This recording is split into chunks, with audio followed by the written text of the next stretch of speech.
മലപ്പുറത്ത് 16-കാരിക്ക് പാമ്പ് കടിയേറ്റു. മലപ്പുറം ഇൻകൽ സിറ്റിക്കു സമീപം താമസിക്കുന്ന ഷബഹയ്ക്കാണ് പാമ്പ് കടിയേറ്റത്. കുട്ടി താമസിക്കുന്ന ഫ്ളാറ്റിനു സമീപത്ത് വെച്ചാണ് കടിയേറ്റത്. വർഷ ഗിരീഷ് ഉണ്ട് മലപ്പുറത്ത് നിന്ന്. വർഷ, എന്താണ് ഈ കുട്ടിയുടെ അവസ്ഥ ഇപ്പോൾ?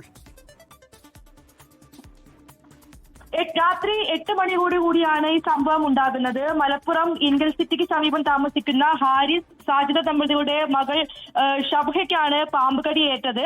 ഇവർ ഈ ഫ്ളാറ്റിലേക്ക് കയറുന്നതിനിടെയാണ് ഈ സംഭവം ഉണ്ടായത്. കുട്ടി താമസിക്കുന്ന ഫ്ളാറ്റിന് സമീപത്ത് വെച്ച് വണ്ടിയിൽ നിന്ന് ഇറങ്ങി ഫ്ളാറ്റിന്റെ റൂമിലേക്കുള്ള കയറുന്നതിനിടെയാണ് ഈ സംഭവം ഉണ്ടായതെന്നതാണ് ലഭിക്കുന്ന വിവരം. എന്തായാലും കുട്ടിയെ മഞ്ചേരി മെഡിക്കൽ കോളേജിൽ പ്രവേശിപ്പിച്ചിട്ടുണ്ട്. നിലവിൽ കുട്ടിയുടെ ആരോഗ്യസ്ഥിതി ഗുരുതരമല്ല എന്നതാണ് അറിയാൻ കഴിഞ്ഞത്. അപ്പോഴും വിഷമുള്ള പാമ്പാണ് കടിച്ചത് എന്നുള്ള ആശങ്ക നിലനിൽക്കുന്നുണ്ട്.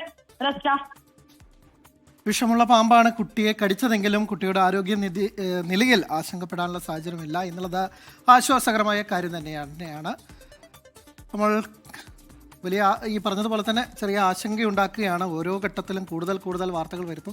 നേരത്തെ ചിലപ്പോൾ പാമ്പ് കടിക്കുന്നുണ്ടാവും, പക്ഷെ ഇപ്പോഴായിരിക്കും നമ്മൾ ഇത്തരം വാർത്തകൾ വരുന്നതോടുകൂടി ആളുകൾ ഇത്തരം പുറം ലോകത്തേക്ക് കൂടി കാര്യമില്ല, ഒന്ന് സൂക്ഷിച്ചാൽ മതി.